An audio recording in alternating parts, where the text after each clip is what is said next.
तो इससे पहले हमने देखा था इलेक्ट्रिक पोटेंशियल और पोटेंशियल डिफरेंस के बारे में कि इलेक्ट्रिक पोटेंशियल क्या होता है, पोटेंशियल डिफरेंस क्या होता है, उसको बेहतरीन तरीके से हमने समझा। अब इस वीडियो में हम लोग देखेंगे, इस लेक्चर में हम लोग देखेंगे यहाँ पे इलेक्ट्रिक करंट के बारे में कि इलेक्ट्रिक करंट होता क्या है, क्या होता है इलेक्ट्रिक करंट। और इसमें हम इलेक्ट्रिक करंट को समझते हैं, पोटेंशियल डिफरेंस को और बेहतरीन तरीके से समझ जाएंगे। जो आपका डाउट होगा वो पूरा क्लियर हो जाएगा। तो पहले ये देखते हैं, इलेक्ट्रिक करंट देखने से पहले, समझने से पहले हम ये समझते हैं करंट होता क्या है, करंट क्या होता है। तो करंट होता है किसी भी चीज़ का फ्लो करना, करंट होता है। The flow of anything is called current. जैसे मैं कहूँ कि वाटर है, और वाटर है आपके पास, वाटर जब तक फ्लो नहीं कर रहा है तब तक क्या होगा, वाटर करंट नहीं होगा। तो वाटर फ्लो कर रहा है, इसका मतलब कि वाटर करंट हो जाएगा। एयर प्रेजेंट है, एयर तो है, लेकिन एयर फ्लो नहीं कर रहा है, एयर फ्लो नहीं करेगा तो एयर करंट नहीं होगा। तो एयर जब फ्लो करने लगेगा तो क्या होगा, एयर करंट हो जाएगा। हीट है, हीट अगर फ्लो कर रहा है तो हीट करंट हो जाएगा। इसका मतलब क्या है कि करंट क्या होता है कि द फ्लो ऑफ एनीथिंग, मतलब किसी भी चीज़ का बह जाना, इस किसी भी चीज़ का बह जाना। कोई भी चीज़ बह रहा है तो क्या हो जाएगा, फ्लो हो जाएगा। फ्लो आई होप कि क्लियर होगा करंट क्या होता है। तो flow of anything is called current. अब यहाँ पे हम लोग इलेक्ट्रिक करंट समझ रहे हैं। तो इलेक्ट्रिक करंट जब समझ रहे हैं, इसका मतलब कि यहाँ पे किसी के ना किसी का फ्लो होगा। तो यहाँ पे जब इलेक्ट्रिक करंट है तो इसका मतलब कि यहाँ पे किसका फ्लो होगा, the flow of charge, electric charge का यहाँ फ्लो होगा। जब इलेक्ट्रिक चार्ज फ्लो करेगा तो उसको इलेक्ट्रिक करंट कहेंगे, सिंपल में कि the flow of electric charge is called electric current. तो यहाँ पे इलेक्ट्रिक करंट को हम लोग कैसे डिफाइन करेंगे, इलेक्ट्रिक करंट को डिफाइन करना हो तो हम लोग कहेंगे कि the rate of flow of charge और electrons through any cross section of conductor is called electric current. Okay, मतलब कहने का है कि rate of flow of charge through any cross section area of conductor is called electric current. किसी भी conductor के cross section area से अगर कोई चार्ज फ्लो कर रहा है टाइम टी सेकेंड में, तो उसको हम लोग कहते हैं इलेक्ट्रिक करंट। यहाँ पे देखिए क्लियर होगा यहाँ पे। अब इलेक्ट्रिक करंट को हम लोग रिप्रेजेंट करते हैं किससे, आई से, कैपिटल आई से। तो इसका मतलब कैपिटल आई इक्वल टू क्या हो जाएगा, क्यू अपॉन टी हो जाएगा। क्या हो जाएगा, क्यू अपॉन टी। अब ये हो गया इलेक्ट्रिक करंट का रिप्रेजेंटेशन आई से। तो I equal to Q upon T. इसका मतलब कि ये जो Q है ये क्या है, चार्ज को रिप्रेजेंट कर रहा है, और T हमारा टाइम को रिप्रेजेंट कर रहा है। तो कहने का मतलब है कि इलेक्ट्रिक करंट क्या होगा कि T सेकेंड में इतना Q यूनिट चार्ज जो है फ्लो कर रहा है, इसका मतलब कि ये इलेक्ट्रिक करंट है। ओके, इलेक्ट्रिक करंट है। अब देखिए जैसे इसको मैं रिप्रेजेंट करूँ तो इसका जब रिप्रेजेंट करें तो Q जो होगा, Q का SI यूनिट क्या होता है, Q का SI यूनिट होता है कूलॉम, और T का SI यूनिट क्या होता है, सेकेंड। तो इसका क्या हो जाएगा, कूलॉम पर सेकेंड। अब सेकंड इनवर्स लिख सकते हैं इसको। अब इसी को हम लोग क्या कहते हैं, इसको मतलब ऐसे भी हम लोग रिप्रेजेंट करते हैं कि इसका SI यूनिट हमारा करंट क्या हो जाएगा, एम्पियर। क्या हो जाएगा, एम्पियर, जिसको कैपिटल लेटर ए से हम लोग रिप्रेजेंट करते हैं, कैपिटल लेटर ए से रिप्रेजेंट करते हैं। तो ये तो हमारा हो गया करंट का फॉर्मूला। करंट क्या होता है, I equal to Q upon T, I equal to Q upon T. Okay, अब यहाँ पे मैं कहूँगा आपको कि ये जो I है इसको 1 एम्पियर करते हैं, 1 एम्पियर। इसका मतलब कि 1 एम्पियर करंट क्या होगा, तो 1 एम्पियर क्या होता है, 1 एम्पियर कोई भी चीज़ 1 अगर है तो इसका मतलब कि कोई भी नंबर ऊपर नीचे क्या होगा, इक्वल होगा। मान लीजिए 4 ऊपर है 4 नीचे है तो कट के क्या हो जाएगा, 1/1 हो जाएगा। इसका मतलब कि 1 एम्पियर करंट का मतलब है ऊपर हमारा Q है, इसका मतलब कि 1 कूलम ऑफ Q होगा, और यहाँ पर नीचे टाइम क्या हो सकता है, 1 सेकेंड हो सकता है। इसका मतलब कि 1 एम्पियर करंट को हम कैसे डिफाइन करेंगे, इसको डिफाइन करना हो तो हम क्या कहेंगे कि एक कूलम के चार्ज को 1 सेकेंड में फ्लो कर रहा है, 1 सेकेंड में फ्लो कराना, यही क्या होता है, करंट होता है। जब एक कूलम चार्ज 1 सेकेंड में फ्लो करता है उसी को कहते हैं कि 1 एम्पियर करंट।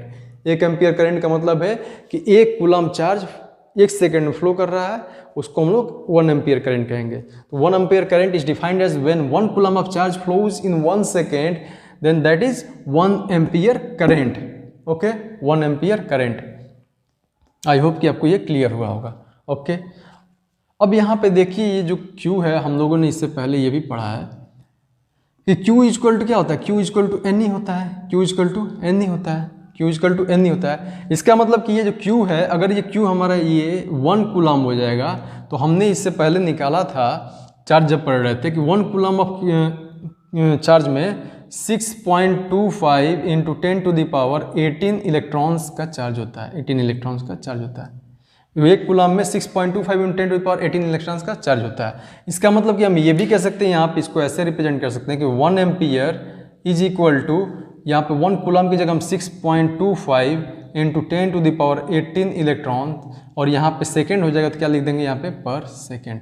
क्या कहने का मतलब यहाँ पे कि 1 एम्पियर को हम लोग ऐसे भी डिफाइन कर सकते हैं। 1 एम्पियर का मतलब क्या है कि 1 सेकेंड में इतने इलेक्ट्रॉन 6.25 × 10⁻18 इलेक्ट्रॉन्स फ्लो कर रहे हैं, उनका चार्ज फ्लो कर रहा है, तो वही क्या कहलाएगा, 1 एम्पियर करंट कहलाएगा। मतलब समझिए कि इतनी मतलब कम समय में, मतलब 1 सेकेंड में 6.25 × 10⁻18 इलेक्ट्रॉन्स का चार्ज ऐसे फ्लो कर रहा है। जैसे हमको झटका लगता है, झंझना जाता है, उसका मतलब क्या है यहाँ पे कि मतलब उतने सेकेंड में ना, 1 सेकेंड में उतने इलेक्ट्रॉन्स आपको मतलब अटैक कर रहे हैं। 1 एम्पियर करंट लग रहा है तो इसका मतलब इतने इलेक्ट्रॉन्स आपके एक ही बार मतलब अटैक कर रहे हैं, ऐसे जा रहे हैं। ठीक है, ये हो गया 1 एम्पियर करंट। तो 1 एम्पियर का मतलब होता है कि 6.25 × 10⁻18 इलेक्ट्रॉन्स पर सेकेंड, इसका मतलब है इतना। अब मान लीजिए कि यहाँ पे जैसे हम बढ़ा दें यहाँ पे कि 1 एम्पियर से बढ़ा दें यहाँ पे 2 एम्पियर का मतलब, 2 एम्पियर का मतलब कि ये 2 टाइम्स हो जाएगा, 2 टाइम्स हो जाएगा ये। इसका मतलब आप समझ सकते हैं कि n एम्पियर होगा तो मतलब कि n टाइम्स ये इतने इलेक्ट्रॉन्स, ये जो 6.25 × 10⁻18 इलेक्ट्रॉन्स पर सेकेंड का ऐसे हमारे ऊपर अटैक हो रहा है। इतनी मतलब तेजी से क्या हो रहा है, इलेक्ट्रॉन्स का फ्लो हो रहा है। इतने एम्पियर मतलब उतने नंबर ऑफ इलेक्ट्रॉन्स का चार्ज पर सेकेंड में फ्लो हो रहा है। ओके, आई होप कि आपको ये क्लियर हुआ होगा। तो हमने अभी तक क्या देखा, करंट क्या होता है, करंट होता है I = Q/T, इसका यूनिट क्या होता है, कूलम्ब पर सेकेंड, और इसको हम लोग कैसे रिप्रेजेंट करते हैं, और इसको SI यूनिट क्या हो जाएगा, SI यूनिट हो जाएगा हमारा एम्पियर। SI यूनिट क्या हो जाएगा, एम्पियर। तो एम्पियर को कैसे रिप्रेजेंट करते हैं हम लोग, कैपिटल लेटर A से, तो ये हमारा हो जाएगा SI unit. Okay, SI unit हो गया। ओके, अब यहाँ पे देखेंगे ये कि एम्पियर जो होता है ना, एम्पियर एक बहुत बड़ी वैल्यू होती है। एम्पियर क्या होती है, एम्पियर बड़ी वैल्यू होती है। अब इसका मैं छोटा वैल्यू जो लिख रहा हूँ, छोटा वैल्यू ध्यान दीजिएगा यहाँ पे, इसका छोटा वैल्यू क्या हो सकता है, 1 एम्पियर बड़ी वैल्यू है यहाँ पे, 6.25 × 10⁻, मतलब 18 इलेक्ट्रॉन्स पर सेकेंड, ये तो क्लियर है। लेकिन ये तो बिग वैल्यू है, ये क्या है, बिग है, 1 एम्पियर। अब हमको स्मॉल इसका वैल्यू लिखना है, एम्पियर का स्मॉल वैल्यू लिखना है। इसकी जगह पर हम लोग क्या यूज़ करते हैं, मिली एम्पियर, जिसको स्मॉल लेटर A और स्मॉल लेटर M और कैपिटल लेटर A से रिप्रेजेंट करते हैं M में। तो इसका मतलब क्या हो जाएगा कि हमने पहले बताया था कि मिली एम्पियर कैसे करते हैं, तो 10⁻³ एम्पियर हो जाएगा, 10⁻³ एम्पियर। 10⁻³ एम्पियर का मतलब समझ रहे हैं ना कि ampere upon 1000, ampere upon 1 ampere upon 1000, तो इसकी वैल्यू ये आएगी। फिर दूसरा हमारा होगा माइक्रो एम्पियर। माइक्रो एम्पियर का ये माइक्रो का साइन है, तो माइक्रो एम्पियर, तो 10⁻⁻6 एम्पियर हो जाएगा। क्या हो जाएगा, 10⁻⁻6 एम्पियर। तो ये होती है एम्पियर की ये स्मॉल वैल्यू होती है। एम्पियर तो एक बिग वैल्यू है, लेकिन एम्पियर की स्मॉल वैल्यू ये होती है, जो कि फर्दर हमको कैलकुलेशन में हेल्प करता है अगर हमको मालूम हो तो। ओके, तो अब यहाँ पे क्या देखेंगे, यहाँ पे अब एक समझने के बाद अब यहाँ पे ये समझेंगे कि इसकी क्वांटिटी क्या होती है, कौन सी क्वांटिटी होती है। तो यहाँ पे देखिए एम्पियर जो ये करंट है ना, ये करंट हमारा मैग्नीट्यूड भी शो करता है और डायरेक्शन भी शो करता है। क्या करता है, डायरेक्शन भी होता है, मैग्नीट्यूड भी होता है। लेकिन फिर भी ये हमारा वेक्टर नहीं होता है। क्या होता है, वेक्टर हमारा नहीं होता। ये क्या होता है, वेक्टर नहीं होता।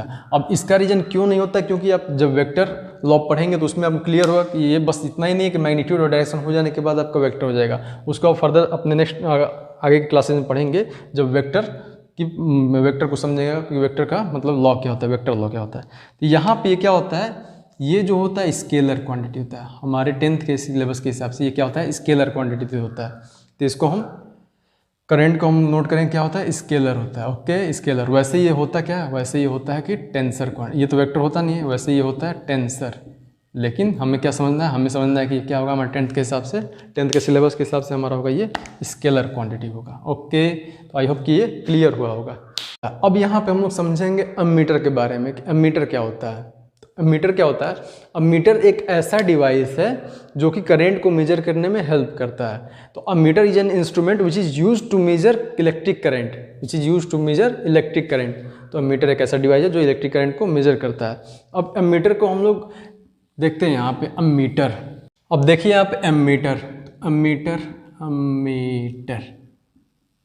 अब एमीटर को कैसे समझेंगे यहाँ पे, एमीटर क्या, अब आपके दिमाग में जाना चाहिए कि एमीटर यहाँ पे है, तो एमीटर मतलब एम्पियर से रिलेटेड है। किससे रिलेटेड है, एम्पियर से। एम्पियर रिलेटेड है करंट से, तो इसका मतलब कि एमीटर जो होगा वो क्या करेगा, करंट को मेजर करेगा।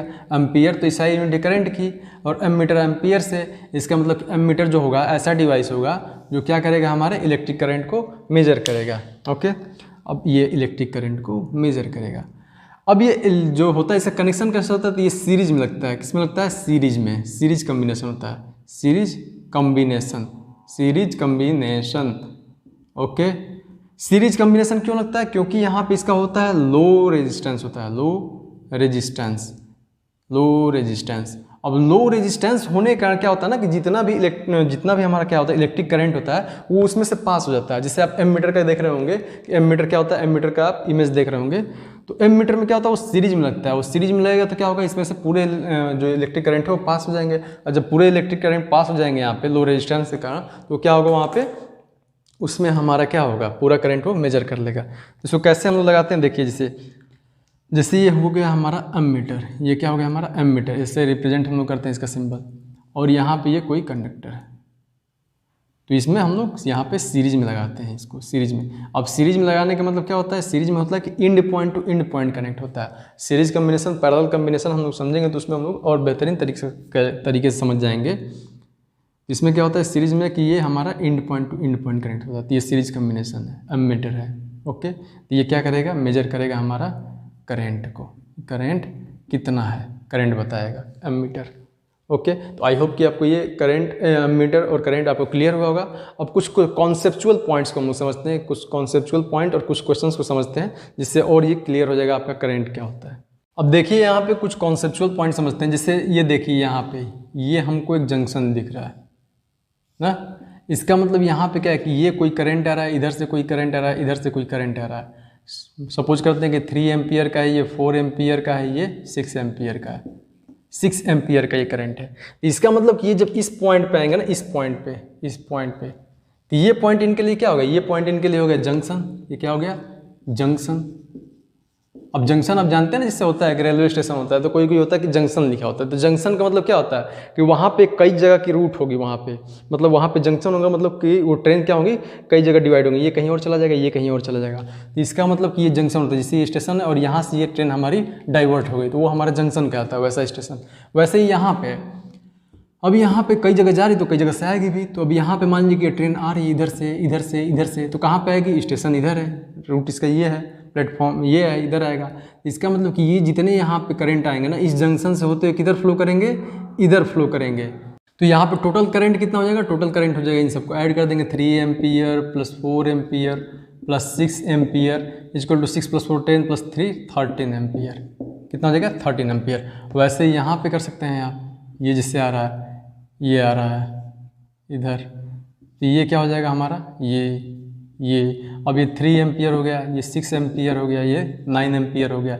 इसका मतलब कि यहाँ पे कितना करंट आएगा, 6 3 9 9 18, तो यहाँ पे कितना हो जाएगा, 18 एम्पियर करंट हो जाएगा, 18 एम्पियर करंट, क्योंकि यहाँ पे जंक्शन है। तो यहाँ पे क्या क्लियर हो रहा है, यहाँ पे ये समझ में आ रहा है कि at any junction the total inward current will be equal to the total outward current. तो ये टोटल इनवर्ड करंट मतलब यहाँ पे समझ लीजिए कि I1 + I2 + I3 is equal to I हो जाएगा, I टोटल ये इनवर्ड हो जाएगा, ये इनवर्ड हो जाएगा, और ये क्या हो जाएगा, आउटवर्ड हो रहा है ना, ये अंदर की तरफ आ रहा है, ये बाहर की तरफ निकल रहा है। तो total inward current will be equal to total outward current हो जाएगा। तो किसी भी जंक्शन पे क्या होगा कि जितने करंट आएंगे वो टोटल उनका सम होकर बाहर निकल जाएगा। ओके, ये हो जाएगा total inward is equal to total outward current. अब एक और पॉइंट यहाँ पे समझते हैं, ये तो ये हो गया। अब एक और पॉइंट यहाँ पे समझ लेते हैं। अब एक और पॉइंट नोट करिए, जो करंट होता है वो कंडक्टर के क्रॉस सेक्शन एरिया पे ज़्यादा डिपेंड नहीं करता है, कंडक्टर के क्रॉस सेक्शन एरिया पे ज़्यादा डिपेंड नहीं करता है, वो पूरा जितना आता है उतना निकल जाता है। जैसे यहाँ पे है, जैसे ये हमारा कोई कंडक्टर है, अब ये कंडक्टर है, ओके ये कंडक्टर है। अब इसका मतलब कि जितने यहाँ पे करंट आएंगे, जितने यहाँ पे करंट आ रहे हैं उतने ही करंट यहाँ पे निकलेंगे। मतलब कि I1 आ रहा है यहाँ पे, तो यहाँ पे मान लीजिए कि I2 है, इसका मतलब क्या हो जाएगा, यहाँ पे I1 इक्वल टू कितना हो जाएगा, I2 हो जाएगा, I1 इक्वल टू I2 हो जाएगा। इलेक्ट्रिक करंट से रिलेटेड अब कुछ क्वेश्चंस कर लेते हैं हम लोग। जैसे पहला क्वेश्चन है, सपोज करिए करंट है, करंट हमारा कोई सर्किट में वो फ्लो कर रहा है कितना एम्पियर का, 0.5 एम्पियर का, और टाइम हमारा दिया है टी दिया है हमारा 30 मिनट दिया है, टी हमारा दिया है 30 मिनट्स। तो पूछ रहा है कि 0.5 एम्पियर करंट 30 मिनट के लिए फ्लो हो रहा है, तो यहाँ पे कितना इसका चार्ज कितना होगा, चार्ज की वैल्यू पूछ रहा है कि चार्ज कितना होगा। तो सिंपल न्यूमेरिकल करने के लिए हम लोग क्या देखते हैं, यहाँ पे देखते हैं कि आई दिया है, टी दिया है, क्यू दिया है। इट मीन्स कि हम लोग को जो भी दिया है यहाँ पे वो देखेंगे किस में ये रिलेशन किस में आता है, ये तीनों का रिलेशन किस फॉर्मूले में आता है। तो हम जानते हैं कि आई इक्वल टू होता है Q upon T, I equal to Q upon T. अब सिंपल है, यहाँ पे ये देखते हैं कि दो जब वैल्यू दी होती है तीसरा वैल्यू तो आसानी से हम लोग निकाल लेते हैं। मतलब कि अगर हमको दिया है I equal to Q upon T तो हमसे पूछ रहा है क्यू, तो क्यू की वैल्यू क्या हो जाएगी, ये क्रॉस मल्टीप्लिकेशन होगा तो Q equal to I T हो जाएगा, Q equal to I T, ये लर्न रखिएगा Q equal to I T होता है। ओके, अब यहाँ पे हमको फाइंड करना है क्यू। तो आई हमारा दिया ही है 0.5 एम्पियर, टी हमारा दिया है 30 मिनट। लेकिन हम जानते हैं कि यहाँ पे टी जो होता है, टी हमको चेंज करना होता है, टी हमारा किस में होता है, सेकेंड्स में होता है। तो जो टी हमारा 30 मिनट दिया है इसको हम लोग सेकेंड में चेंज करेंगे। तो 1 मिनट में होता है हमारा 60 सेकेंड, तो 30 मिनट में हमारा कितना हो जाएगा, 60 इंटू 30 हो जाएगा, मीन्स दैट कि 1800 सेकेंड हो जाएगा। कितना, 1800 सेकेंड हो जाएगा। तो यहाँ पे क्यू की वैल्यू क्या आ जाएगी, 0.5 एम्पियर हो जाएगा, 0.5 इंटू 1800 सेकेंड हो जाएगा, या एम्पियर हो जाएगा। अब 0.5 एम्पियर को हम लोग क्या लिखते हैं, तो एम्पियर को कूलम पर सेकेंड में लिखते हैं, coulomb per second 1800 second, second cut गया। अभी इसमें मल्टीप्लाई करेंगे कितना हो जाएगा, 18,090 होता है, मतलब 9000 होगा। और यहाँ पॉइंट डेसिमल लगा एक प्लेस पे तो 900 हो जाएगा, 9000 यहाँ पे डेसिमल लगाएंगे तो ये जीरो हट जाएगा, 900 हो जाएगा। 900 क्या होगा, तो 900 कूलम हो जाएगा। कितना हो जाएगा, 900 कूलम। तो यहाँ पे चार्ज हमारा कितना हो जाएगा, 900 कूलम। ओके, अब दूसरा क्वेश्चन देखते हैं ऐसे ही कि कुछ इसमें क्या पूछ सकता है।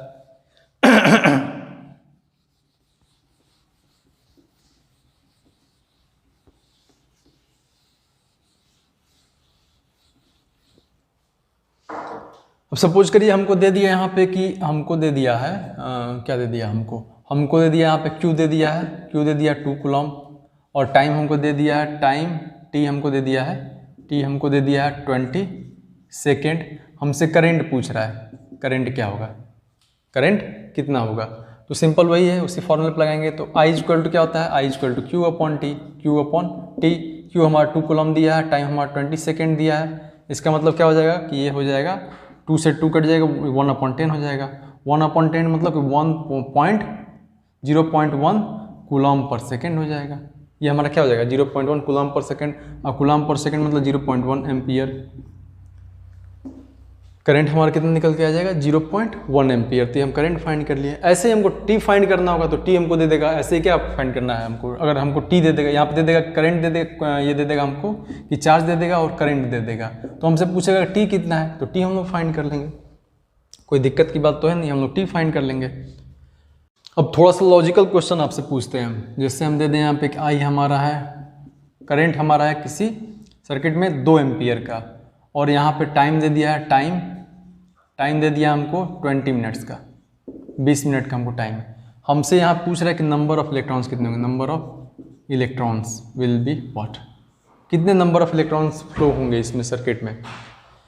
तो ये हमसे पूछ रहा है, तो कोई बड़ी बात तो है नहीं, ऐसा हमने किया है क्वेश्चन। अब ऐसा क्वेश्चन कैसे करेंगे, अब देखिए यहाँ पे रिलेशन हम देखेंगे। कोई भी क्वेश्चन जब करते हैं न्यूमेरिकल तो हम लोग देखते हैं क्या क्या दिया है और क्या पूछ रहा है, उसमें क्या रिलेशन है।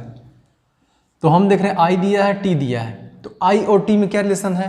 आई और टी में रिलेशन हम ये जानते हैं कि I equal to Q upon T होता है, current equal to charge upon time होता है, means that Q equal to I T होता है, Q equal to I T होता है, ये भी हम जानते हैं। अब हम ये पूछ रहे हैं कि यहाँ पे n का रिलेशन किस में आएगा, n का रिलेशन मतलब नंबर ऑफ इलेक्ट्रॉन्स का रिलेशन किस में आएगा। तो हम ये जानते हैं कि नंबर ऑफ इलेक्ट्रॉन्स का रिलेशन होता है Q equal to n e, Q equal to n e. हमने पढ़ा है कि एक कूलम में 6.25 × 10⁻18 इलेक्ट्रॉन्स का चार्ज फ्लो करता है। एक इलेक्ट्रॉन का मतलब वो ये होता है 6.25 × 10⁻18 इलेक्ट्रॉन्स होते हैं। तो Q equal to n e होता है। इसका मतलब क्या है कि अगर हम Q फाइंड कर लें तो उससे हम लोग n की वैल्यू फाइंड कर लेंगे। n हमारा क्या है, तो हमारा पहले क्या फाइंड करना है, Q फाइंड करना है, उसके बाद हम n फाइंड कर लेंगे। तो Q फाइंड करने के लिए क्या हो जाएगा, Q equal to I t. तो I हमारा 2 है, 2 एम्पियर, और T हमारा कितना है 20 मिनट। तो 20 मिनट को हम सेकंड में चेंज करेंगे, 60 से मल्टीप्लाई करेंगे तो कितना हो जाएगा 1200 सेकंड हो जाएगा। इसको चेंज करेंगे, कट करेंगे यहाँ पे, तो 2 एम्पियर मतलब coulomb per second into 1200 second cut जाएगा तो हमारा कितना हो जाएगा 2400 कूलम हो जाएगा। कितना हो जाएगा 2400 कूलम हो जाएगा। अब 2400 हमारा कूलम आ गया, Q इक्वल टू 2400 कूलम आ गया। तो इसका मतलब कि यहाँ पे हम लोग क्या फाइंड कर सकते हैं, यहाँ पे हम लोग फाइंड कर सकते हैं N की वैल्यू, नंबर ऑफ इलेक्ट्रॉन्स की वैल्यू। तो ये बताइए कि 21 कूलम में, since we know that 1 coulomb is equal to 6.25 into 10 to the power 18 electrons होते हैं, इतने इलेक्ट्रॉन्स होते हैं।